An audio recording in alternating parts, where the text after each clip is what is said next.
শ্রেয়া পাণ্ডের বক্তব্যটা হঠাৎ বেশ মজা লাগলো, জানেন তো।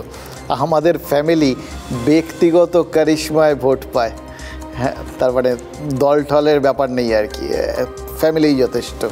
এগুলো মানে এই ভোটের পরপরটা এইসব বিভিন্ন যে বক্তব্যগুলোর মধ্যে থেকে কিন্তু ভেতরে কোন বিষয়টা লুকিয়ে রয়েছে সেটা কোথাও গিয়ে বেরিয়ে আসে। আরও একটা জিনিস এই উপনির্বাচনে লক্ষণীয়, দল বদলুদেরও কিন্তু মানুষ উজাড় করে ভোট দিল, সমর্থন করলো, জিতিয়ে দিল। দেখুন, এই দল বদলু শব্দটা আমরা কি ভাবছিলাম, এটা এমন একটা শব্দ না, কোথাও গিয়ে মানুষের মনে আঘাত তো করে। মানুষ ভাবতে বসেন তারা যে কখন দল বদলু হয় কেউ, যখন সে মানুষের যে রায়টা, জনাদেশ, সেটাকে অগ্রাহ্য করে, তাদের আবেগকে, তাদের ভাবনাকে, তাদের যাবতীয় রাজনৈতিক চিন্তাকে জাস্ট দুপায়ে মারিয়ে দিয়ে অন্য দলে চলে যায়, তখনই তো তাদের দল বদলু বলে, তাই না? তা এটা যখন হয়, আমি একটা রায় দিলাম, আমি একটা ভেবে ভোট দিলাম, কেউ একটা সেই গোটা বিষয়টাকে প্রহসনে পরিণত করলো, এটা মানুষের মনের ভেতর লাগে। এটাই তো নর্মাল চিন্তাভাবনা না? নিশ্চয়ই এরকম লাগবে। নিশ্চয়ই মানুষ যখন ফের সুযোগ পাবে তখন তাদের একদম চোখে আঙুল দিয়ে দেখিয়ে দেবে যে এই ব্যাপারটা আমরা ভালোভাবে নিইনি।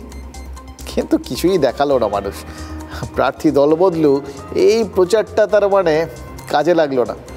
তাহলে ভাবুন তো, রাজনৈতিক পোলারাইজেশনটা এমন একটা জায়গায় পৌঁছে গেছে যেখানে নীতি, নৈতিকতা এগুলো ওটা প্রাধান্য পায় না।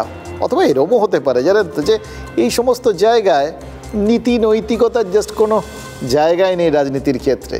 এটাও ভেবে নেওয়ার একটা দিক আছে, খারাপ দিকও আছে। এখন যদি ধরুন ওই কৃষ্ণ কল্যাণী বা মুকুটমণি অধিকারী ভেবে বসেন যে তিনি দলের থেকে বড়, তিনি এমন একজন ব্যক্তি যিনি প্রতিষ্ঠানের ঊর্ধ্বে, তিনি বিজেপির চিহ্নে দাঁড়িয়েও একটা জায়গা থেকে জিততে পারেন, তারপর কদিনের মধ্যে তৃণমূলের হয়ে সেখানে দাঁড়িয়েই আবার জিতে যেতে পারেন। ফুল বদলে যায় কিন্তু তিনি কনস্ট্যান্ট থাকেন। সুতরাং ফ্যাক্টর তিনি, পার্টি নয়। এটা ব্যক্তিগত ক্যারিশমার জয়। এই শুনলেন না, শ্রেয়া বললেন এটা তাদের পারিবারিক ক্যারিশমার জয়, তাদের পারিবারিক টানে ভোট দেয়।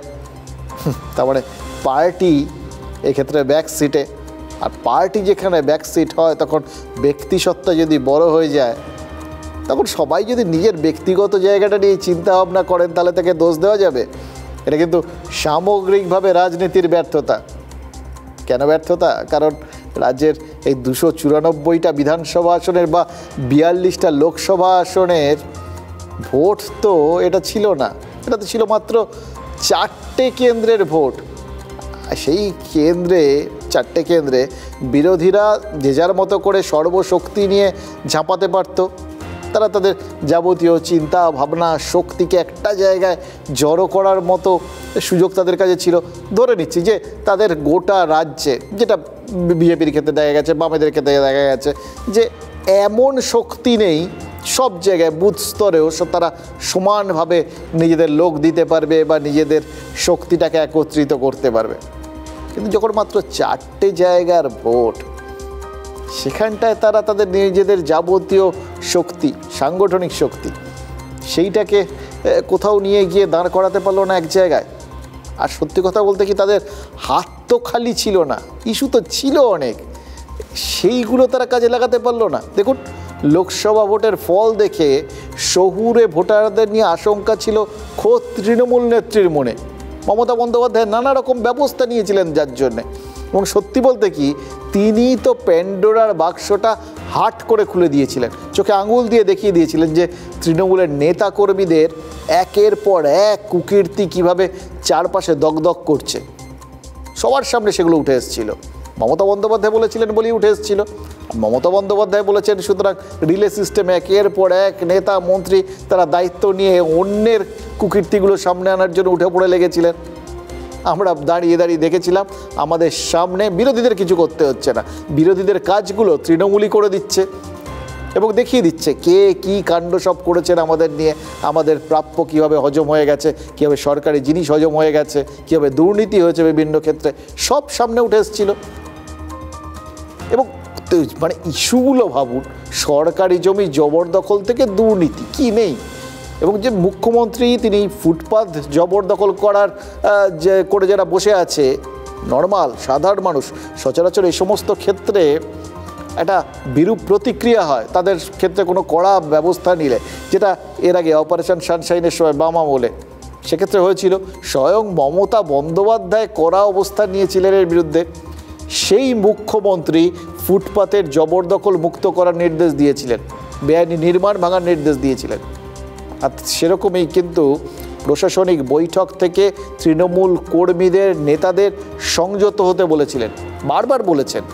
লোকসভা ভোটের পরই এই উল্টোডাঙার এক আবাসনে তৃণমূলের অটো ইউনিয়ন হুজ্জতি করেছিল বলে যখন অভিযোগ ওঠে, মমতা বন্দ্যোপাধ্যায় স্থানীয় কাউন্সিলরের নাম করে ধমকেছিলেন।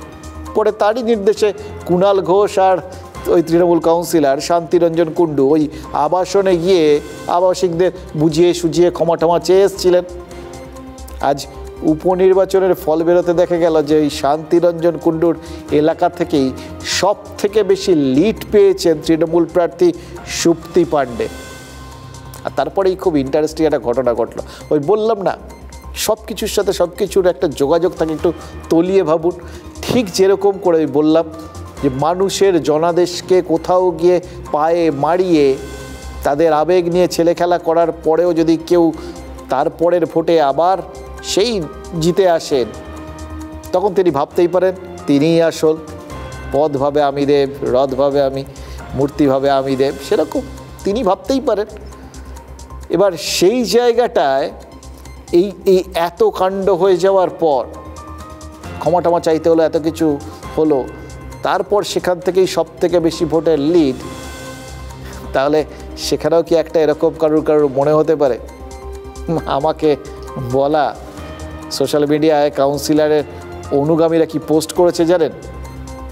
লেখা আছে কে শান্তি 13,000 লিড। মানিকতলার প্রথম স্থানে শান্তিরঞ্জন কুণ্ডু।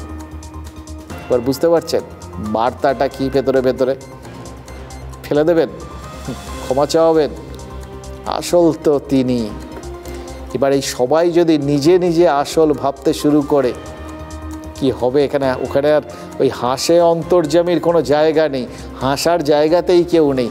আপনার আমার শুধু কান্না অপেক্ষা করছে, এটুকুনি বুঝতে পারছি, জানেন তো। মমতা বন্দ্যোপাধ্যায় কিন্তু আজকেও বলেছেন যে তার আনন্দে তৃণমূল কর্মীরা যেন অহংকারী না হয়ে যান, মানুষের থেকে দূরে না সরে যান। এই উল্টোডাঙার কাউন্সিলর বা তার অনুগামীরা এখন সেটা শুনবেন। মানিকতলায় তৃণমূল 63,000 ভোটে জেতায় বিজেপির পরাজিত প্রার্থী কল্যাণ চৌবের বাড়িতে 63টা রসগোল্লার হাঁড়ি পাঠানো হয়েছে। কে পাঠিয়েছেন? না কুণাল ঘোষ। এবার কুণাল ঘোষের যুক্তি কি? আনন্দটা সবাই মিলে জমিয়ে করা উচিত আর কি, এরকম একটা ব্যাপার আর কি। দেখুন, এটার মধ্যে একটা নির্মল আনন্দ থাকতেই পারে, একটা তির্যক ব্যাপারও থাকতে পারে, বুঝলাম। যত হাজার ভোট ততগুলো মিষ্টির হাঁড়ি, এই অবধি ঠিক আছে। কিন্তু আনন্দ ভাগ করে নিতে গিয়ে মাত্রা না ছাড়ালেই হলো। মমতা বন্দ্যোপাধ্যায় কিন্তু বারবার সে কথাই বলছে। আমরা একটা রাজনৈতিক দল, সামাজিক দায়বদ্ধতা, সমাজ সেবা করা, এটাই আমাদের কাজ। এর থেকে যদি কেউ বিচ্যুত হন, তিনি নিজেরটা বুঝে নেবেন। কিন্তু আমি মনে করি আমাদের যত বেশি করে মানুষের কাজ করা যাবে, মানুষের পাশে যাওয়া যাবে, মানুষের বিপদের সাথী হওয়া যাবে, তত বেশি মানুষ আরও ভালোবাসবে।